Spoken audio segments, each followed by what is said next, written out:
Hernia surgery में mash का जो यूज़ है वो बहुत ज़रूरी है। मैश हेल्प करता है रिकरेंस रोकने के लिए और आपको एक पेन फ्री रिकवरी देने के लिए। अगर हम हर्निया समझें तो अगर हम इसको अब्डोमिनल वॉल मानते हैं तो इस तरह का एक बल्ज है जो वॉल से बाहर आता है, जो जनरली आपको ग्रॉइन में, सेंटर ऑफ द अब्डोमेन में या साइड ऑफ द अब्डोमेन में फील हो सकता है।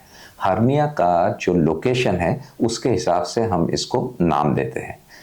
हर्निया इंग्वाइनल हो, अम्बिलिकल हो, स्पेजियलियन हो, रिपेयर के जो प्रिंसिपल्स हैं वो सेम रहते हैं।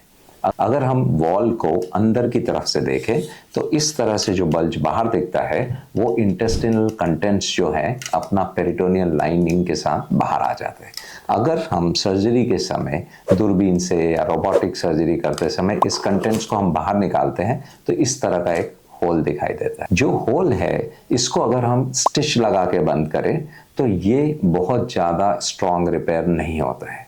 जो लोग हर्निया के लिए प्रोन हैं उनमें जो कोलेजन 1 और 3 का जो रेशियो है वो इस तरीके का रहता है कि ये रिपेयर्स बहुत स्ट्रॉन्ग नहीं होती है। तो इसके लिए हम मैश का यूज़ करते हैं।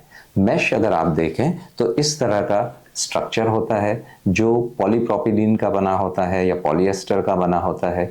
इन मैशेस की क्वालिटी ये है कि ये आपकी बॉडी को कई गुना ज़्यादा स्ट्रेंथ प्रदान करते हैं। सेकेंड एडवांटेज ये है कि ये पोरस होते हैं मस्किटो नेट की तरह, तो जब ये हम बॉडी में इनकॉर्पोरेट करते हैं तो इसके थ्रू जो बॉडी का टिश्यू ग्रो होता है उससे वो रिपेयर बहुत ज़्यादा स्ट्रॉन्ग हो जाती है। सेकेंड क्वेश्चन हमारे दिमाग में रहता है कि अगर हम मैश डालेंगे तो ये परमानेंट है या अब्जॉर्ब होगी। ये सारी मैशेस नॉन एब्जॉर्बेबल होती हैं और ये हमेशा आपके शरीर में रहती हैं, लेकिन ये बायोलॉजिकल इनर्ट है और इनसे किसी तरह का कोई साइड इफ़ेक्ट या नुकसान नहीं होता है।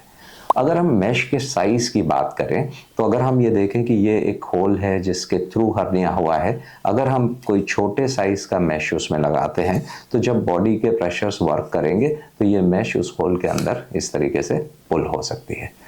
हमने अगर एक अच्छा स्टर्डी रिपेयर देना है तो मैश का जो ओवरलैप है वो होल के कंपैरिजन में काफ़ी बड़ा होना चाहिए। अगर इस तरह का बड़ा मैश हमने डाल दिया और उसके बाद भी उठते बैठते चलते फिरते अगर किसी तरह के प्रेशर्स इसमें आते हैं तो मैश कई बार अपनी जगह से मूव हो सकता है। ये मोबिलिटी रोकने के लिए हम एक डिवाइस यूज़ करते हैं जिसको हम बोलते हैं टैकर। उस टैकर में जनरली इस तरह का जो हम बोर्ड पे ड्राइंग पिन्स लगाते हैं उस तरह के स्क्रूइंग मूवमेंट्स वाले टैकर्स होते हैं जो मैश को अपनी जगह होल्ड करके रखते हैं। तो शुरू में जो मैश की पोजीशन है वो ये टैकर्स मेंटेन करते हैं, जिससे अगर किसी तरह का पुल पुश इस तरह होल पर आता है और फिर से ये बल्ज बाहर निकलने की कोशिश करता है तो ये नहीं हो सकेगा। स्लोली ये जो पोरस स्ट्रक्चर है इसके थ्रू जब बॉडी का टिश्यू ग्रो हो जाता है तब मैश अब्डोमिनल वॉल में पूरी तरह से इनकॉर्पोरेट हो जाती है और ये जो स्ट्रेंथ है वो रिकरेंस को काफ़ी लो कर देती है।